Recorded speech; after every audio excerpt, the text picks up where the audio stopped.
Isasali na sa lagayan po kasi maano na ma-over yung ano. Ayan po, tingnan nyo. Close up natin. Diba ang sarap po? Sa tingin ko pwede to. Kahit sa first class na karinderya. O diba? Saan ka pa?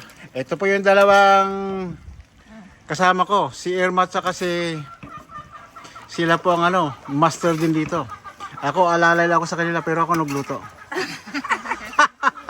Ah, diba? Ano pa ginantay natin? Kalderito to. Bilhin tayo ng gin bulag, sunmig or something. Pwede, di ba? Masarap na masarap po ito. Ayan o. Maraming salamat po. Huwag niyong kalimutan po mag-follow mag-view sa my channel po sa YouTube natin para lumago yung channel natin. Makatulong tayo sa channel ko, makatulong tayo sa at makatulong sa lahat. Maraming salamat po. Magandang tanghali sa inyo lahat.